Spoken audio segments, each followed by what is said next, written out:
Hey everyone, welcome back to the channel.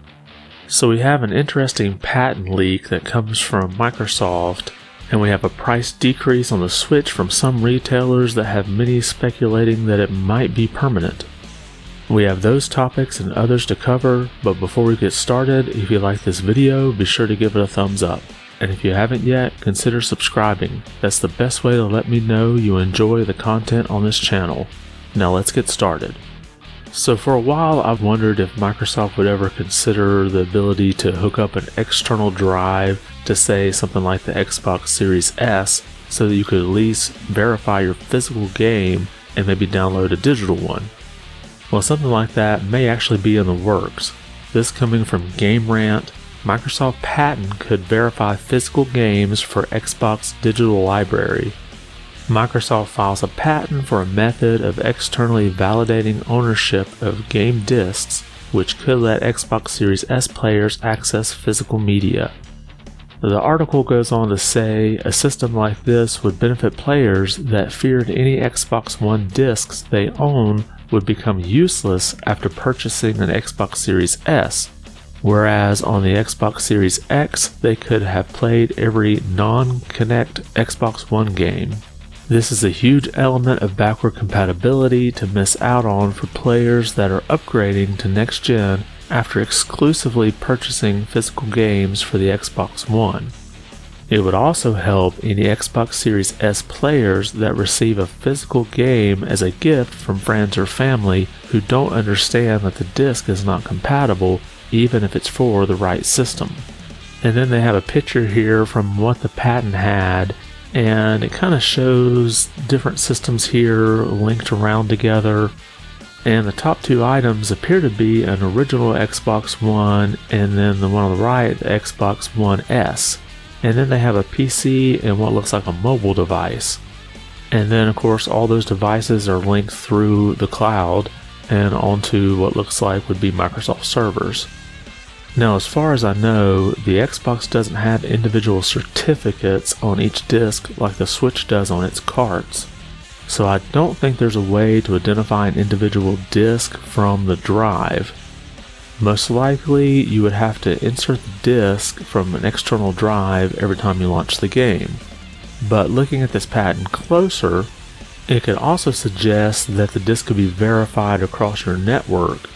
It seems like you could use an Xbox One as basically a network-attached disk drive for your other consoles. So basically, maybe like an Xbox One S would read the disc and say you're verified, and then you could play the game on your Xbox Series S. But then I'm kind of puzzled by the pictures of the computer and the mobile device. I could see maybe there being a client on your computer that could verify the disc, but the mobile device wouldn't be able to read the disc.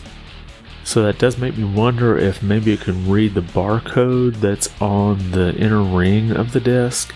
I highly doubt that. That seems kind of problematic. And if this plan is for being able to use an Xbox One in order to read the disc to authenticate a digital version on an Xbox Series system, would they eventually make an external drive that you could connect to the Xbox Series S system, or if they make an Xbox Series X system that doesn't have a disk drive, then if you connect the external drive to it, it could basically just read the disc, authenticate you, and then play the digital copy that you downloaded. So I for one do hope that Microsoft goes down this route, and considering how much emphasis they've put on backward compatibility, I don't think it's too far-fetched. Next, we've seen a price drop on the Switch from a couple of retailers. Let's look at this article here from IGN.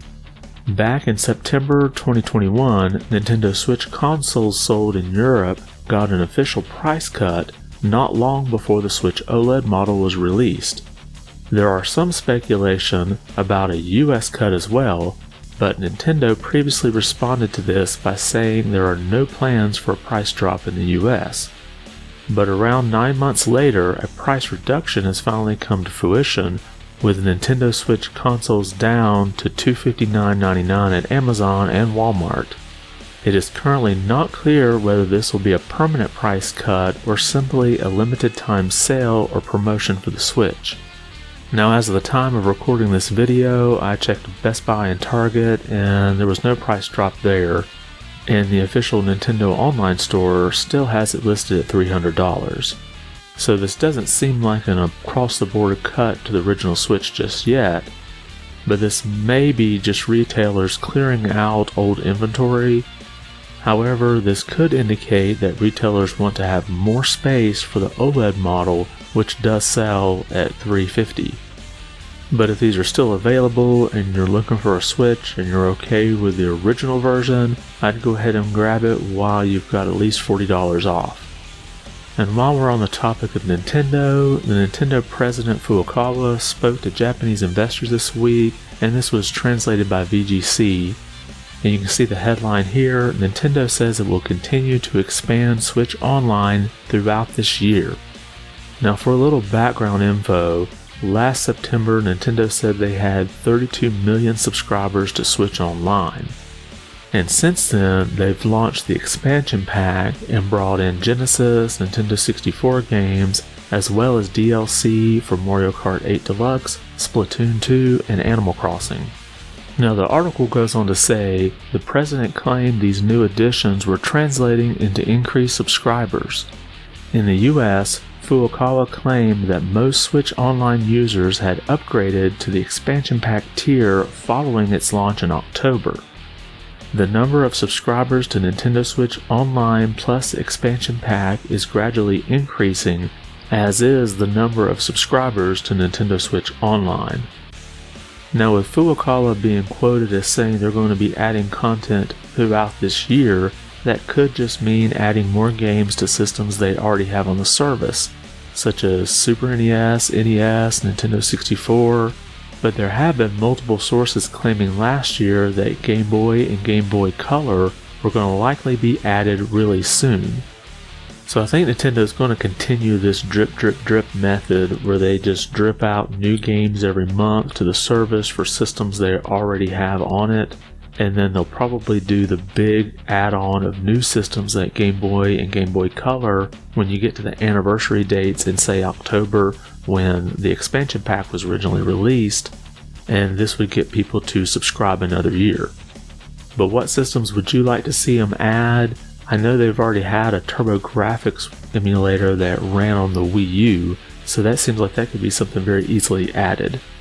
And I think most people are really wanting Game Boy Advance. There's a whole lot of great games on that system, and being able to play some of those with a much bigger screen would be pretty cool.